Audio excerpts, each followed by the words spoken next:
It might be one of those days that you begin to believe you're living in a simulation. You have so much reporting out this morning.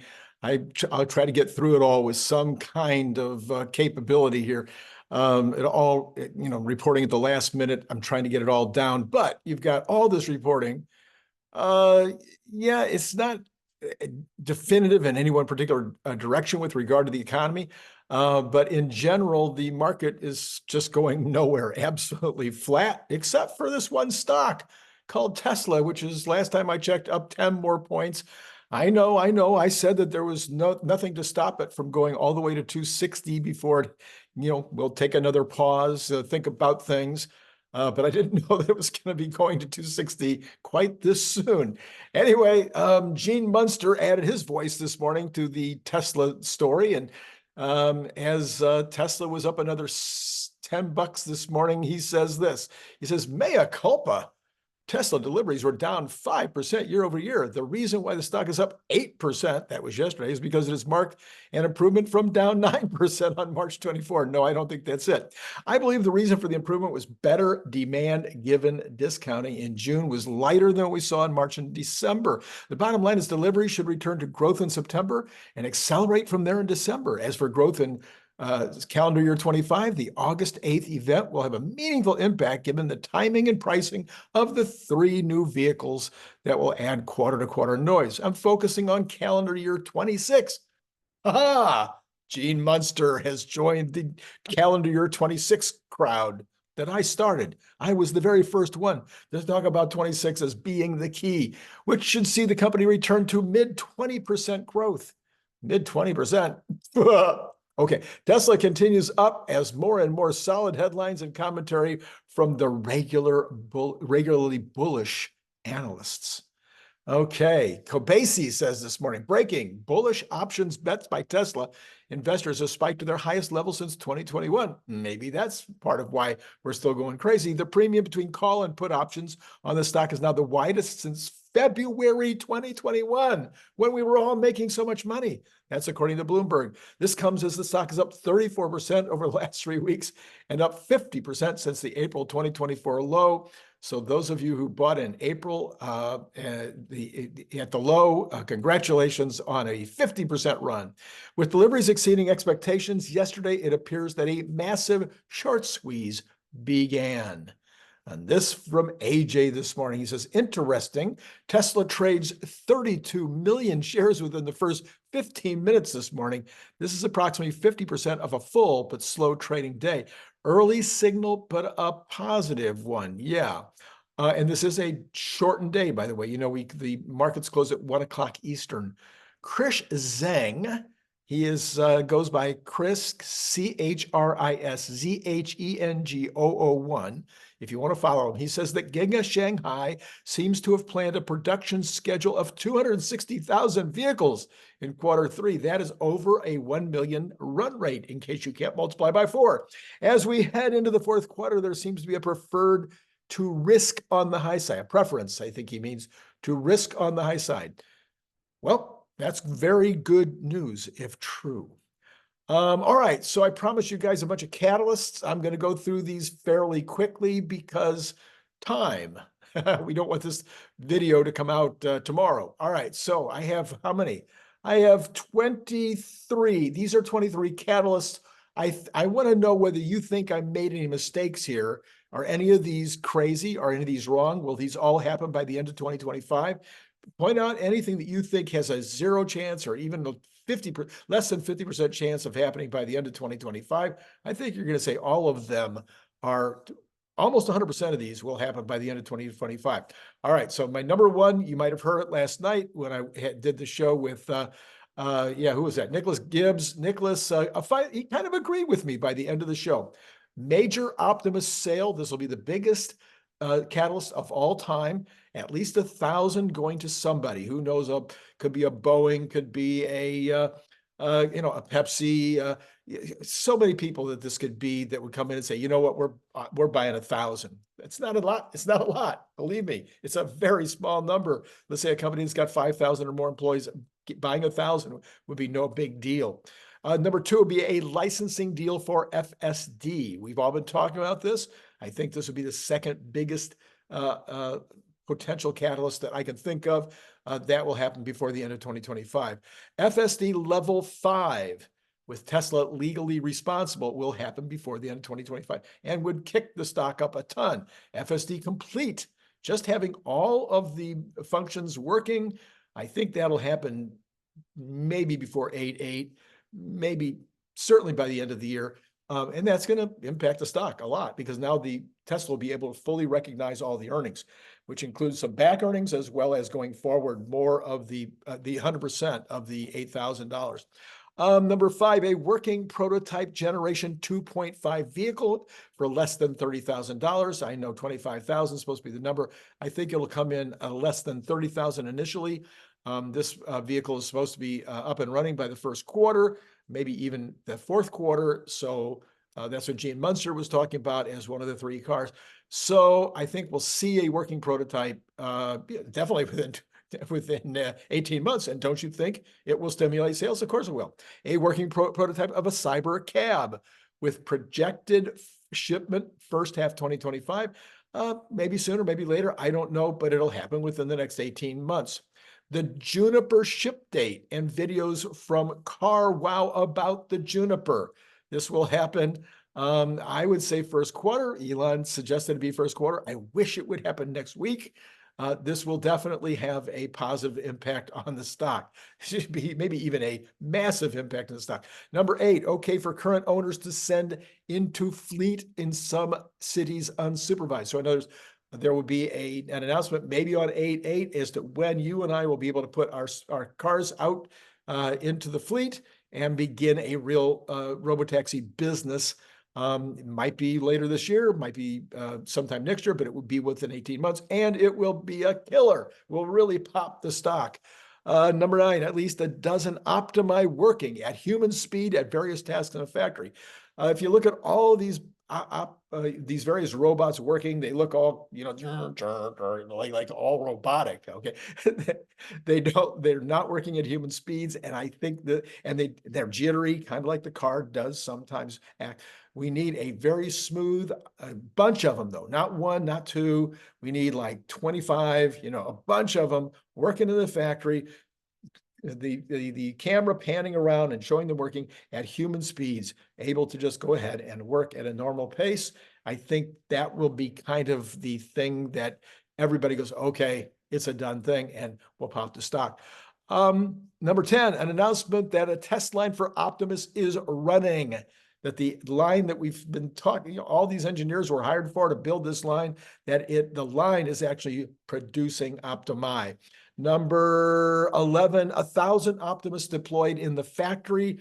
Maybe there'll be other kind of in-betweens where, 100 are deployed, 500 deployed, 1,000. But I think the 1,000 number will be the one that Elon talked about. And I think when that's announced, and maybe they'll have that picture, they'll have a picture of 1,000 Optimi, all wearing different clothes, lined up, the big old, back picture. That'd be cool, right? Okay. Number 12, a final decision from Delaware that the compensation package is okay. That should pop the stock. Number 13, 500,000 shipped. The shipment next quarter, 500,000 or more. Number 14, 600,000 or more shipped in quarter 4. That would get us to 1.9 million this year. Maybe we'll hit a little bit higher, 550 and 650 to get to that 2 million. Anyway, those numbers will definitely pop the stock. Number 15, production of Megapacks starting in Shanghai.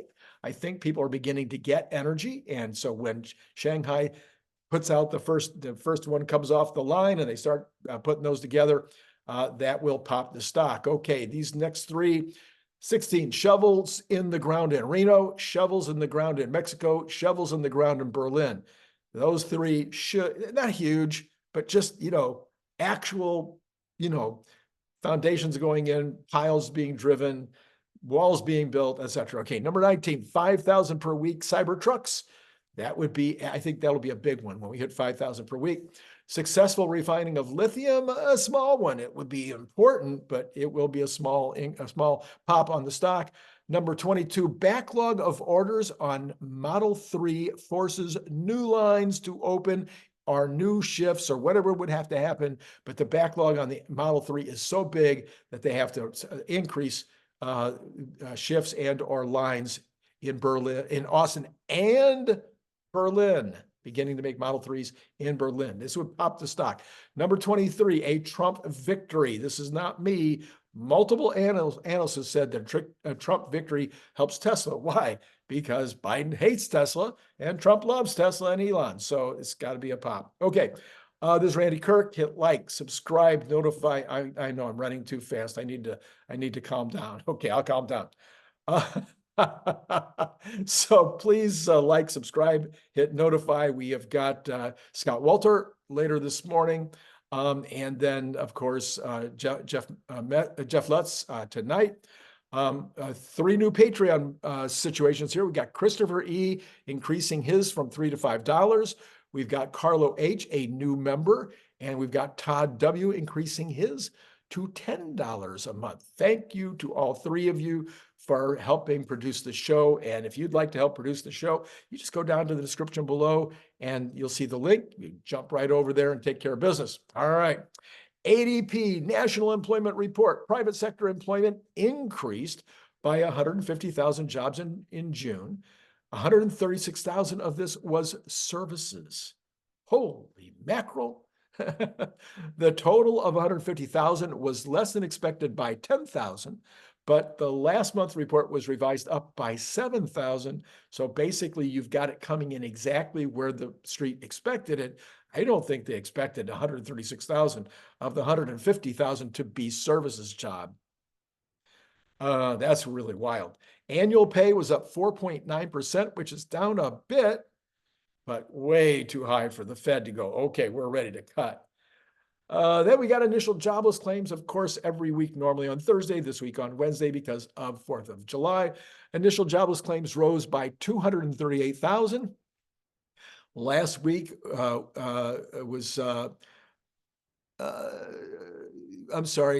last week was 233,000 and was also the expected amount for this week. This is the highest amount. 230,000 is the highest amount since November 2021. How about that? So it's been so even, so like every week the same. So 238 is a high number. And also continuing jobless claims increased by nearly 1.8 million. So we're seeing some weakness in labor showing up in this weekly unemployment report. So we'll see if that starts to feel like something that could cause the Fed to move. I'm still saying maybe November, maybe nothing this year. The trade deficit widened. The trade deficit, everything's going back now to 21 and 22. The trade deficit widened to the worst since October of 2022 due to decreased exports. You're preferring it to be increased imports if the economy is good, but this is decreased exports.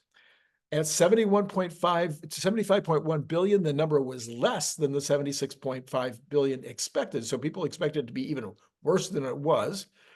Okay, so trade deficit not good and worst it's been, and because of it, not enough exports. So manufacturing still being the impacted factor. June data signaling near broad-based growth in output, near broad-based. Okay, boy, that's a hard sentence. This is the PMI. This is the, They came in and said it's very, very broad-based growth in output across all technology, across all sectors. Technology is the only segment to register a fall in activity. So 6 out of the 7 segments were doing better. Technology was actually falling. Leading the growth rankings for the second month running was the financial sector, where the rate of expansion and output quickened again to the sharpest since the end of 2021. So the financial sector doing well. The upturn in business activity was supported by a rise in client demand and new orders. Although returning to contraction territory for the second time in 3 months, technology firms recorded only a fractional drop in output in June. It was nevertheless the worst performing of the 7 sectors. The rate of expansion of basic business activity was solid and the sharpest in 2024 to date. Consumer goods and consumer services sectors saw differing trends. As the latter, the consumer services accelerated to the fastest rate in 2 years. That confirms what we just heard from the job growth numbers. So we are continuing to see this economy go more and more towards services, less and less towards manufacturing. I've got a whole theory built around this. I really need to talk to I need to really get somebody in the room with me to talk about this. I think we're getting into this minimalist world. It is definitely starting, I think, to have impact across the board. New orders for manufactured goods in May down following 3 consecutive monthly increases. It decreased by 3 billion or 0.5%. The U.S. Census Bureau reported today. This followed a 0.4% April increase. So overall, what we're looking at again is manufactured goods unit volume down, slight increase here and there, and then we'll see a down. And we're seeing freight continuing to be down. What does that all mean? We're moving less goods. It's import, it's export. We just saw all that this morning. We are not seeing the goods move. And I think it's because people aren't buying as many goods. Now, is this a long-term trend? It looks like it is. Or is it still some kind of a reaction to the entire COVID thing where people bought everything they needed during the COVID and now they've run out of money to buy more? Or is it really a huge ongoing shift towards services, especially towards entertainment, games, sports, travel, etc.? That's what I think we're talking about. I think it's a huge long-term change to the overall economy. All right, where are markets now? Boy, we're so long, running so long this morning. Okay, let me take a look here.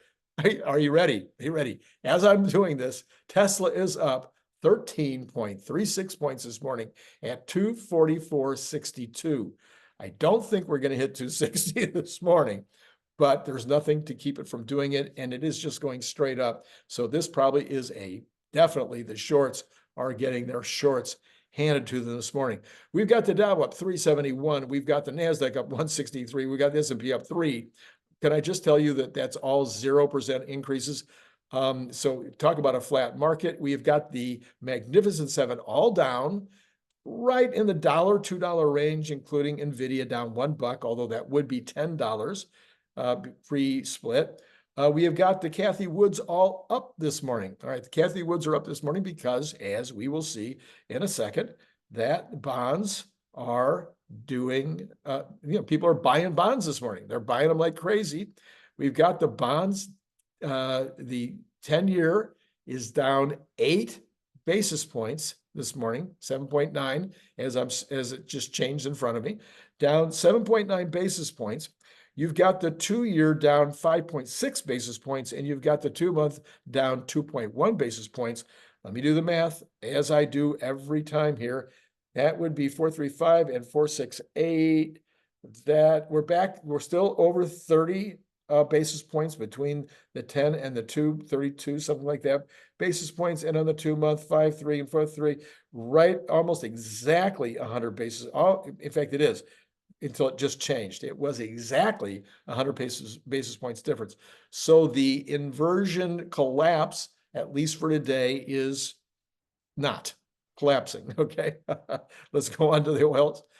Oil this morning is up 30 cents, both Brent and Texas Intermediate, 83.11 and 86.56. So, this is in a kind of a sweet spot. This is exactly probably where the oil industry, the entire industry, whether it's U.S. or whether it's foreign, they probably all like this sweet spot really, really well.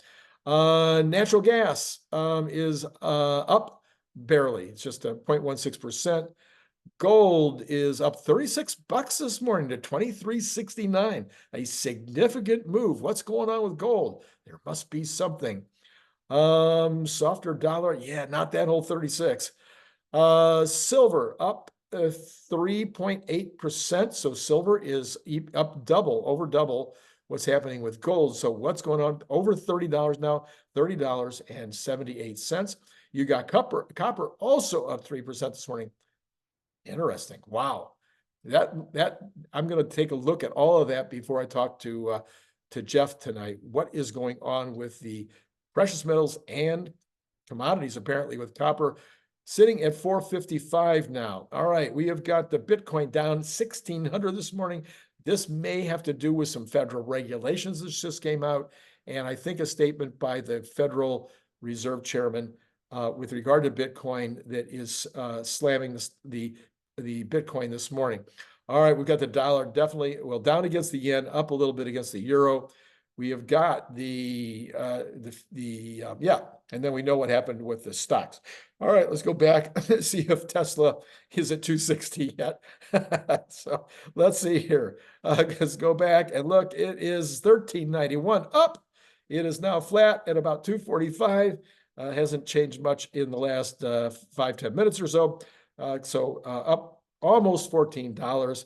What a morning. Well, as mentioned earlier, please like, subscribe, and hit notify if you'd like to see the Scott Walter video later this morning.